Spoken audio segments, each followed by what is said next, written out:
Hello, thank you for inviting me to join you today for the grand opening of Future Black Female. My name is Jenna Sudds and I am the Parliamentary Secretary for Women, Gender Equality and Youth and the Member of Parliament in Canada Carleton. And although I can't be there with you today in person in St. Catharines, I'm so pleased to join you virtually. And it is truly a privilege to share this space today with the amazing women leaders and advocates that have joined today. Future Black Female has undoubtedly been at the forefront of the COVID-19 pandemic response and providing vital services to rectify the invisible injustices of this pandemic. As you know, the pandemic has had a disproportionate impact on Black women, and we've seen decades of economic gains erased in these last 2 years.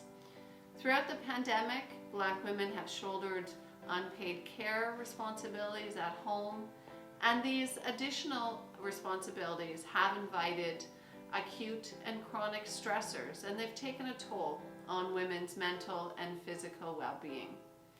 Black women often work in professions in which they are simultaneously essential yet also undervalued.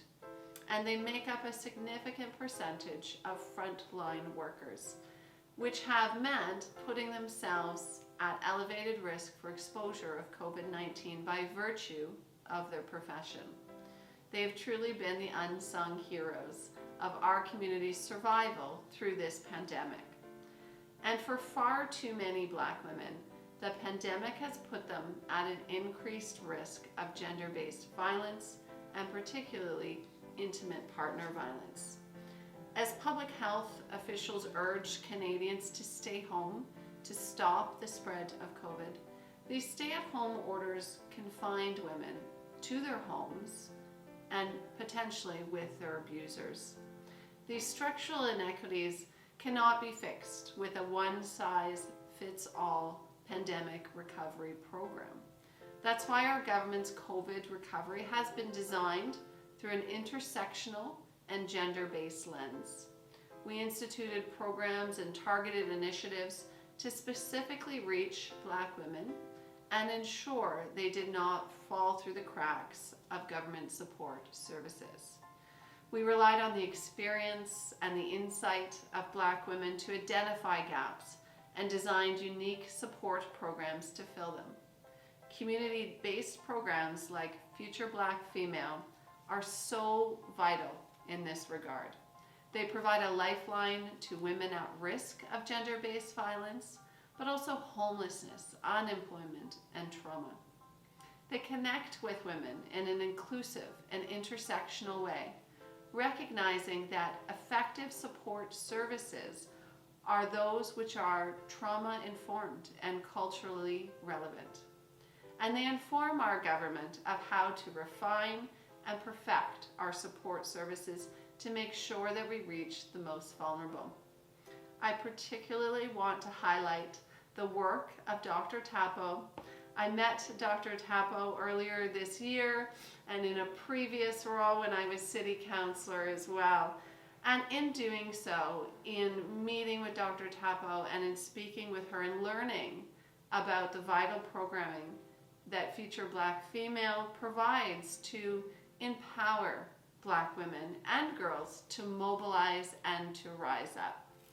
Her tireless service and advocacy has elevated the voices and the stories of Black women. Perhaps most importantly, her work with Future Black Female has reminded government of the unique needs of Black women and girls, ensuring that government does not shy away from confronting the barriers that exist and inhibit the success of Black women in our country.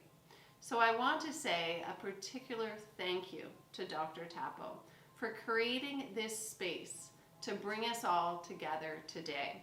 Thank you for pushing the country forward and demanding that our government live up to its ideals of gender and race equality.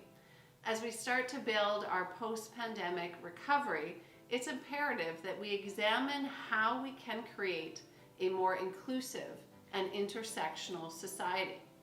How we can build a Canada where Black women are empowered to rise up and lead in our social and political arenas. How we can build a Canada where the socioeconomic disparities, barriers, and challenges that disproportionately affect Black female youth are met with impactful, culturally relevant solutions. How can we build a Canada where resources to effectively address Black trauma are available? And most importantly, where our healthcare system recognizes, supports, and believes Black women.